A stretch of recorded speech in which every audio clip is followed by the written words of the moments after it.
Hi friends, இன்றைக்கி நம்ம என்ன பார்க்க போகிறோன்னா டேஸ்டியான மட்டன் கிரேவி எப்படி வைக்கிறதுன்னு தான் பார்க்க போகிறோம். அதுக்கு ஃபஸ்ட்டு மட்டன் எடுத்து நம்ம நல்லா வாஷ் பண்ணி எடுத்துக்கலாம். அதை நல்லா வாஷ் பண்ணிக்கலாம். பக்கத்துலேயே நம்ம கொஞ்சம் எலும்பையும் எடுத்து வச்சுருக்கோம். அப்புறம் கொஞ்சம் கொழுப்பும் எடுத்து வச்சுருக்கோம். இது எலும்பில் போட்டுக்கலாம். இதை நல்லா வாஷ் பண்ணி ஒரு பிளேட்டில் தனியாக எடுத்து வச்சிடலாம். அப்புறம் அதையும் நல்லா வாஷ் பண்ணி திரும்ப இந்த இதில் எடுத்து போட்டுட்டு கொஞ்சம் நம்ம மஞ்சள் பொடி போட்டோன்னா அதில் உள்ள கிருமியெல்லாம் கொஞ்சம் செத்துரும். எல்லாத்தையும் எடுத்து கம்ப்ளீட்டாக போட்டுட்டு கொஞ்சம் மஞ்சள் பொடி போட்டு நல்லா வாஷ் பண்ணி க்ளீனாக எடுத்துக்கலாம்.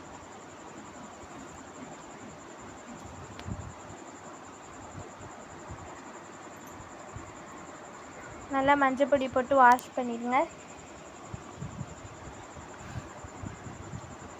நல்லா வாஷ் பண்ணி எடுத்தாச்சு. அப்புறம் நம்ம எலும்பு இப்போ வாஷ் பண்ண போகிறோம். எலும்பையும் அதே மாதிரி நம்ம கொஞ்சம் வாஷ் பண்ணிவிட்டு அப்புறம் கொஞ்சம் மஞ்சள் பொடி போட்டு வாஷ் பண்ணி எடுத்துக்கலாம்.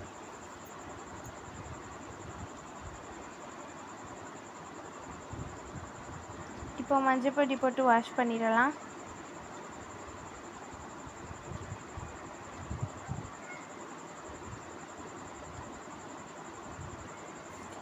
மஞ்சள் பொடி போட்டு வாஷ் பண்ணி இதையும் தனியாக எடுத்து வச்சிடலாம். இது நம்ம குழம்புக்கு யூஸ் பண்ணிக்கலாம்.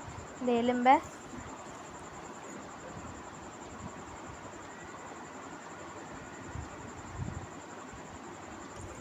நல்லா வாஷ் பண்ணி எடுத்து வச்சுக்கோங்க. இப்போது எலும்பையும் வாஷ் பண்ணி எடுத்து வச்சாச்சு. இப்போ அந்த கொழுப்பு இருந்துச்சுல அதையும் நல்லா வாஷ் பண்ணி எடுத்து வச்சுக்கலாம். அது குழம்பு வெந்ததுக்கப்புறம் அதை நம்ம போட்டோன்னா நல்லாயிருக்கும் டேஸ்ட்டாக. அந்த கொழுப்பையும் நல்லா 2 தடவை வாஷ் பண்ணிக்கலாம். இப்போ அதை நல்லா க்ளீனாக வாஷ் பண்ணி எடுத்தாச்சு. இப்போ நம்ம கிரேவி வைக்கிறதுக்கு ஒரு குக்கர் அடுப்பில் வச்சிடலாம். அந்த குக்கரில் கொஞ்சமாக எண்ணெய் விட்டுக்கலாம்.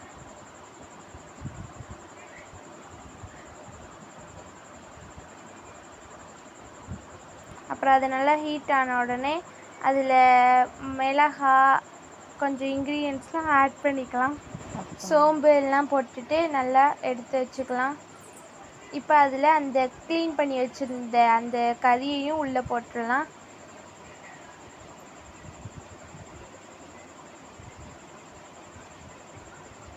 அதை எல்லாத்தையும் போட்டுட்டு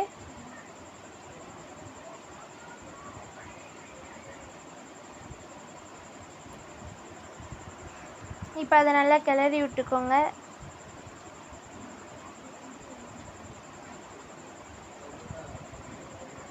அப்புறம் அதில் கொஞ்சம் மஞ்சள் பொடி சேர்த்துக்கலாம்.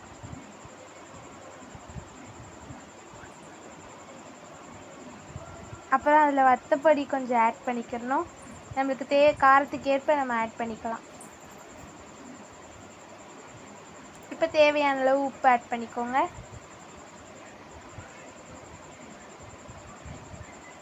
அப்புறம் அந்த கறி வேகணும்ல, அதுக்காண்டி நம்ம கொஞ்சம் தண்ணி ஊற்றிக்கலாம்.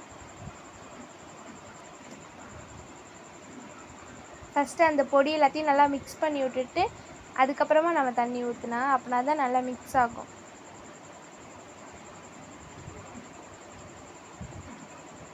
அந்த கறி வேகிற அளவு நம்ம தண்ணி ஊற்றிக்கலாம்.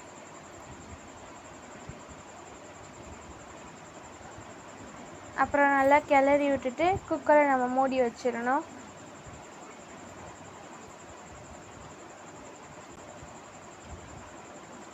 இப்போ அதில் 2 விசில் வரும், ஆஃப் பண்ணிடணும். இப்போ அந்த கறி வேகிறதுக்குள்ளே அதுக்கு தேவையான மசாலா நம்ம ரெடி பண்ணிக்கலாம். அதுக்கு வத்தல், சோம்பு, மிளகு எல்லாத்தையும் போட்டுடணும். அப்புறம் வெங்காயம், தக்காளி, தேங்காய் சில், பூண்டு இது எல்லாத்தையும் போட்டு நல்லா வதக்கிக்கிறணும். இது நல்லா வதங்கின உடனே அதை எடுத்து அரைச்சிடணும். இந்த மாதிரி அரைச்சி போட்டிங்கன்னா கிரேவி செம்ம டேஸ்ட்டாக இருக்கும். இப்போது கறி வெந்துருச்சு. அதை நம்ம தனியாக எடுத்து இறக்கி வச்சிடலாம். இப்போ அது வெந்துருச்சான்னு பார்க்கணும். இப்போ ஒரு வடைச்சட்டியை காய வச்சு அந்த நம்ம அரைச்சோம்ல அதை இதில் சேர்த்துக்கலாம். அதில் கொஞ்சம் மஞ்சள் பொடி, கொஞ்சம் வத்தப்பொடி, எல்லாத்தையும் போட்டு நல்லா மிக்ஸ் பண்ணிடணும்.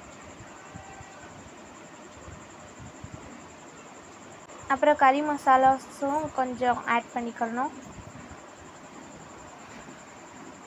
இப்போ உப்பு போட்டுக்கணும் இந்த இதில். இது நல்லா கொதித்த உடனே கொஞ்சம் எண்ணெய் விட்டுக்கலாம்.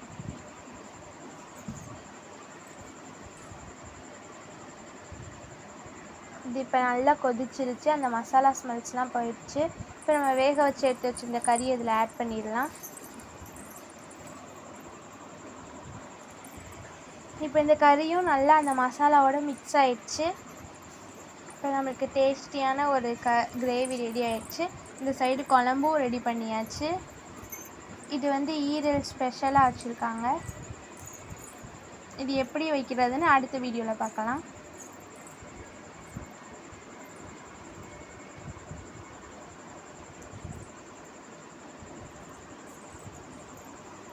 இப்போ எல்லாமே ரெடி ஆயிடுச்சு. கிரேவி, குழம்பு, அப்புறம்